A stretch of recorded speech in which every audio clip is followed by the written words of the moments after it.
I think the most difficult thing, George, was the realisation at that point that the police weren't looking for Madeleine and that they were just focused really on trying to, I guess, blame us and for it all to be over. And obviously that is, one of the most damaging things that could then happen to the search, really, was for the police to stop looking and to convince the general public as well that we were somehow involved. In my head, I fear thoughts build up until I can't hear. My mind fills up into a creature, and it haunts me somewhere much deeper. I got nightmares in my head, I fear the thoughts build up until I can't hear. That my mind fills up into a creature, and it haunts me somewhere much deeper. Hello and welcome to True Crime Rocket Science, the most authentic voice in true crime. The name that's really been missing from the Madeleine McCann case is a guy called Helge Busching. He's important because he's the guy that led to the biggest breakthrough, that is with air quotes, in the McCann case, right? He's the guy that led to a prime suspect and also the perfect suspect, well, at least according to the mainstream media. It's because of Helge Busching that the cops got a hard-on for Christian Brookner, believing they were on the verge of solving one of the most famous unsolved cases in Europe and perhaps the world. Well, were they? 3 years later, the case against Brookner has hit a stumbling block.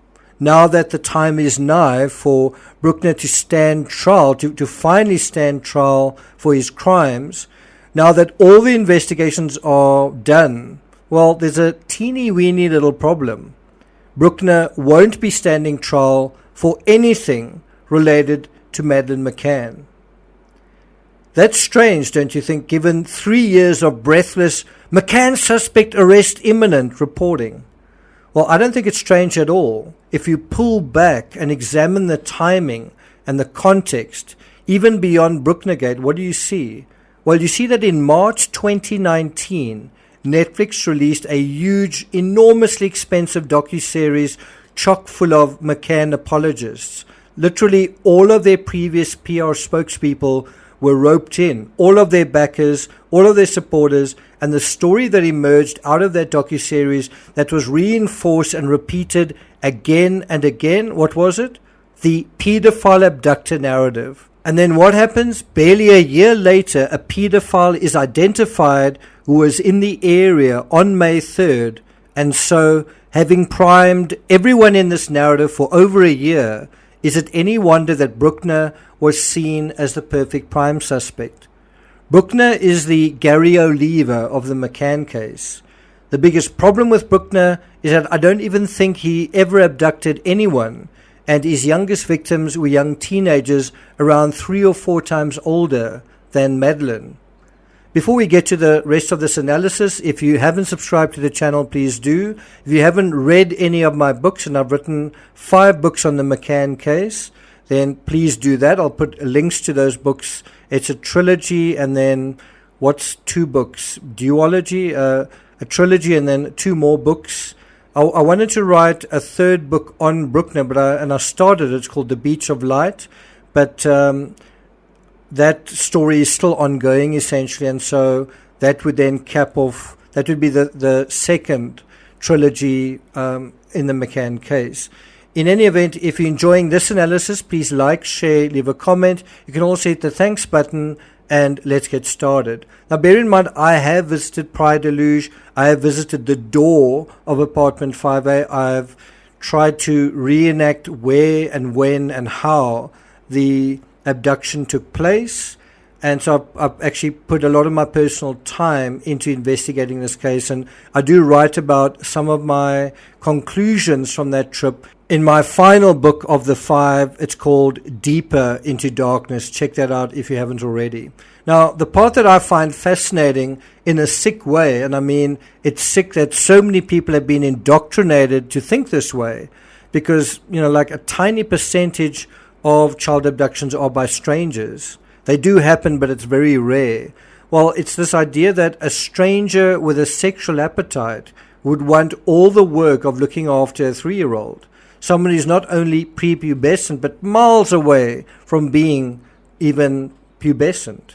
Now, what this shows, I think, is if you can achieve a sort of herd mentality from enough people watching the same narrative, such as the narrative that Netflix put forward, and if you have the same thing repeated over and over and over again, you achieve the level of mindfuckery where masses of people are simply incapable of thinking for themselves, and they then get caught in a kind of circular thinking that really never goes anywhere. But they're quite happy to do that because they've been set up to think that way.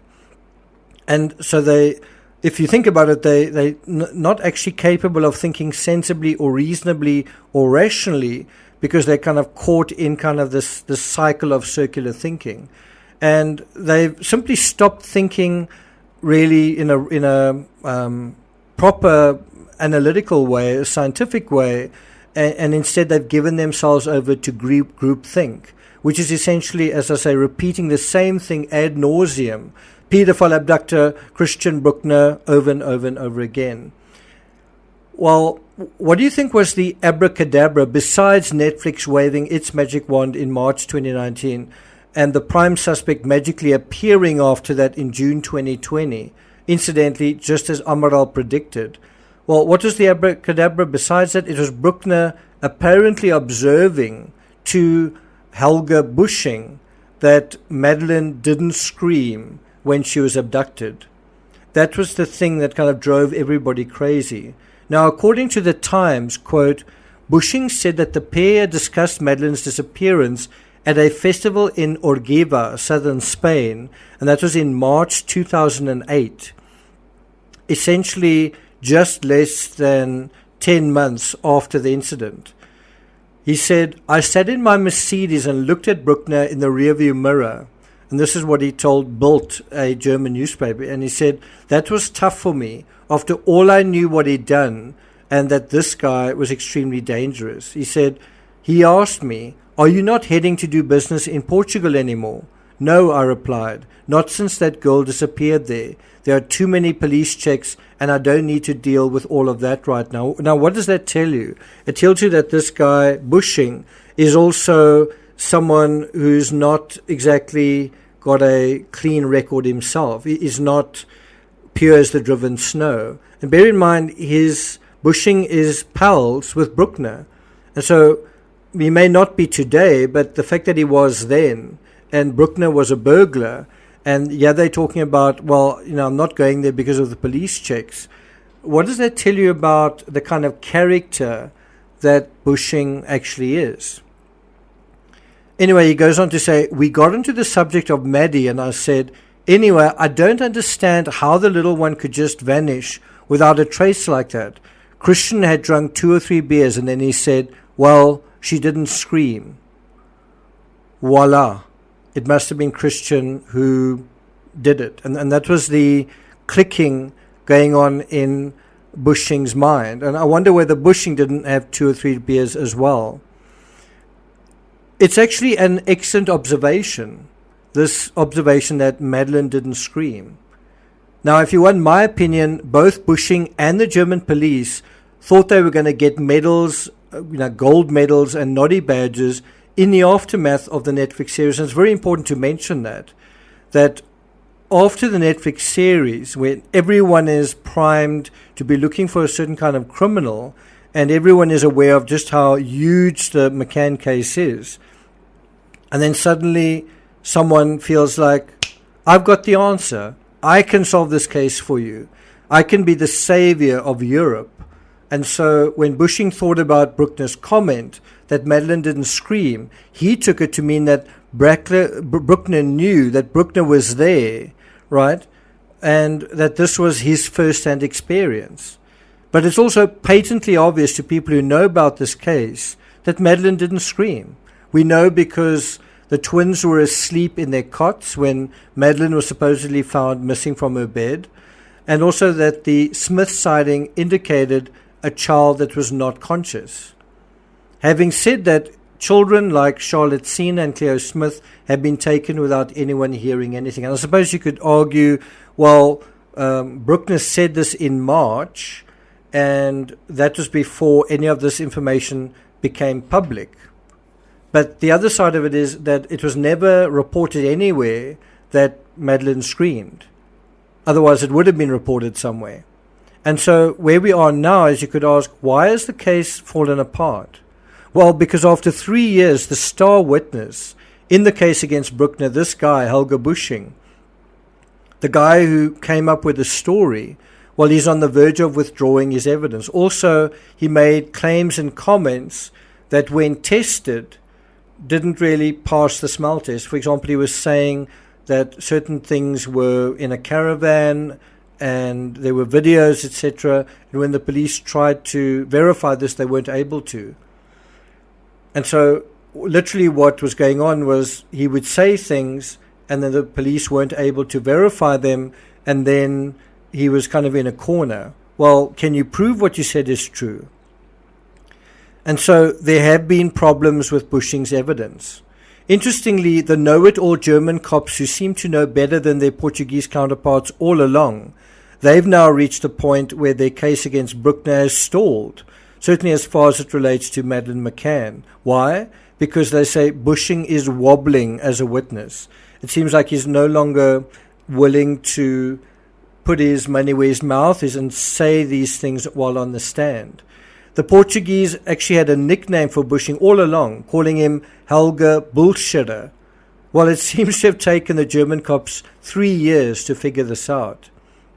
And they obviously ignored what the Portuguese warned them against. They just decided, no, well, we know better. According to the Daily Mail, and this is from an article from the 15th of September 2023, so about 3 months ago, quote, the source said Helge B is someone that the Portuguese officers have known about for a long, long time, but he was discounted as a credible witness ages ago.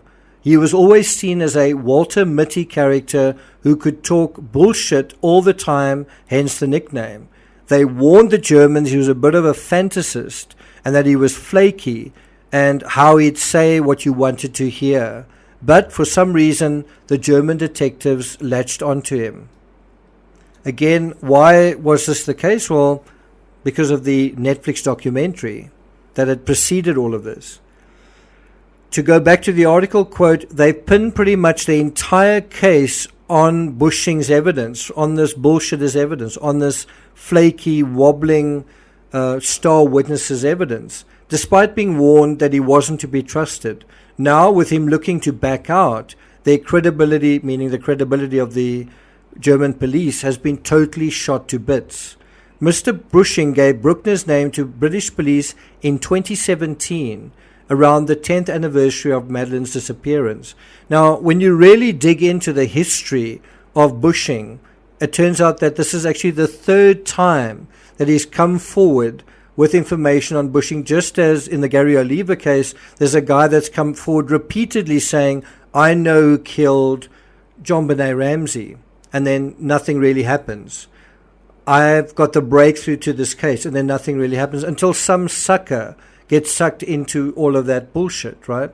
Now, as a matter of fact, Busching also gave Brookner's details to the British cops as early as 2008. So in 2017, in 2008, which is 9 years earlier, and guess what? Again in 2020, immediately after the Netflix documentary. And that is when it found ripe soil. Someone who wanted to believe his story, believed his story, and they weren't thinking critically about it. And of course, nothing happened when the British cops listened to Busching's story, but apparently the British media have known better all along. Well, perhaps until now. Just yesterday, The Sun published an article titled, Madeleine McCann cops scour cold cases, including another Brit girl who vanished on Holes age 3, as they hunt for a new lead. Cops are locked in a race against time to establish fresh leads. So I wonder, what do you think is going on after 3 years of this particular wild goose chase? Are the British media ready to throw in the towel on Christian Brookner? I mean, damn, what a brilliant cash cow he's been for them while it lasted, right? But the answer is they're actually still pushing the Brookner did it narrative. And this isn't about fresh leads, but fresh leads linking Brookner to Madeleine. And why is this happening? Well, it's until the next documentary circus, not documentary series. The next documentary circus comes to town.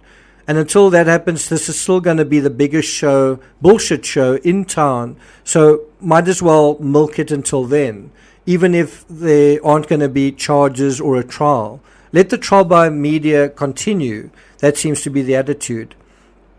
Now, interestingly, about 6 months ago in early July, the behavior panel on YouTube did an analysis on Busching, specifically asking about whether he should be treated as a credible witness. This is about 2 to 3 months before his credibility was rubbished in mid-September.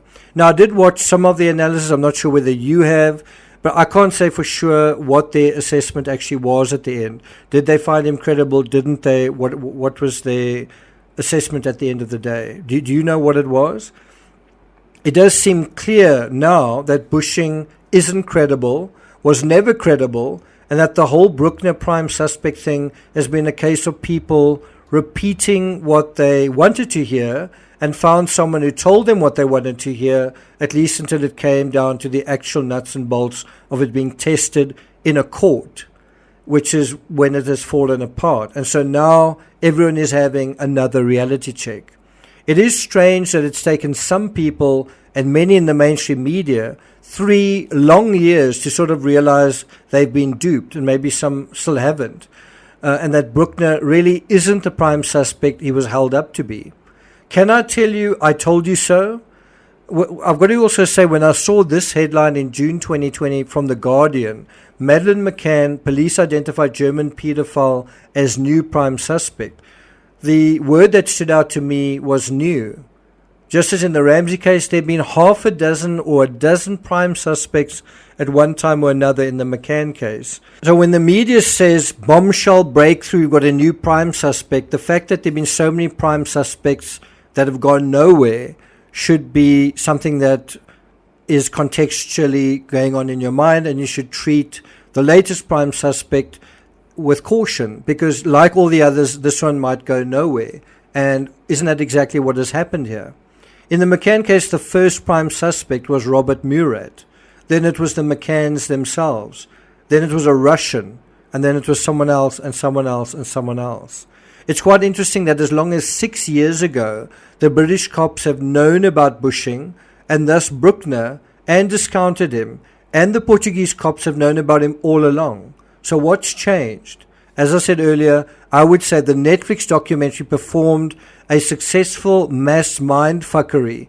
And you know, if Busching and the German prosecutor behind this, Hans Christian Wolters, if they wanted their names in lights, guess what? They are getting their wish. After 3 years of brouhaha, they will both be featured as the sort of in the starring roles of 2 new documentaries from Netflix and Amazon. Guess what? All making the case that Brookner killed Madeleine. Now, it's unfortunate for them that in the actual legal narrative, there won't be any charges, and Brookner simply won't be tried. When he is tried for anything, he won't be tried for anything related to Madeleine McCann. But why let that get in the way of a good story? If you want my opinion, the stumbling block isn't Helge bullshitter and his dodgy testimony. That's not the stumbling block in this case. It was actually in 2020 when idiots took the Christian Brookner nonsense seriously and ran with it and have run with it for the past 3 years. The whole Christian Brookner nonsense is the stumbling block. And I think it's very interesting that the McCanns themselves have almost nothing to say about it. I mean, you'd think they're looking for their daughter, that they above all would be grasping at straws and trying to find anything that could perhaps help them. And they really haven't paid any attention to it. They haven't, as far as I know, they haven't even gone to speak to him or visited him, not once in 3 years. And so isn't it because they know something that many other people don't? That they know something that even the media doesn't realize, and that is that Brookner's not a credible witness. I'm not saying that the whole Brookner narrative doesn't suit the McCanns, because it certainly changes the narrative from could the McCanns have been involved to any other narrative? What's also quite curious in the McCann case is that on Wikipedia, and you can go there right now, we see just how well amnesia has set into Curdle minds. And amnesia is a problem throughout true crime. People figure out to some extent what is happening, and then they just forget, and then another narrative surfaces. And what that does is it allows the mind fuckers to enjoy their time in the limelight, to kind of do a silly dance, cash in their chips, and then the show moves on, and then somebody else takes over all of that. According to one section on Wikipedia, and it's right there, you can go and check it out yourself, Madeleine's parents are still, today, right now, officially Arguidos. It's a simple point, but one entirely excised from the media narrative. The way that the media have been carrying on about Christian Brookner, you would think that he's the only suspect and has been and will be until the end of time. And you never hear anyone kind of thinking about it in a different way. Is there another possibility here? If we can't figure out the Christian Brookner angle and we can't prove this case, is there another possibility to what has happened? You just don't hear about it. You kind of have this single-minded focus. Also mysteriously absent from the Wikipedia page is the biggest breakthrough of the past decade, and the one that most newspapers and YouTubers simply never touch. You never hear them mentioning it. It's that the European Court of Human Rights, the ECHR, found against the McCanns and for Detective Amaral, the lead investigator, the one who suspected them, in September 2022. So basically a little bit more than a year ago now. And this is the highest court in all of fucking Europe ruling against the parents of Madeleine McCann. And so think about the hypocrisy here.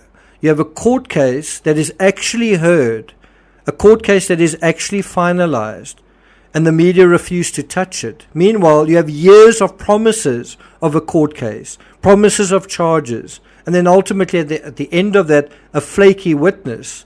But who gives a shit? The show's going to go on. We're going to keep telling this story. We're even going to produce 2 documentaries on this.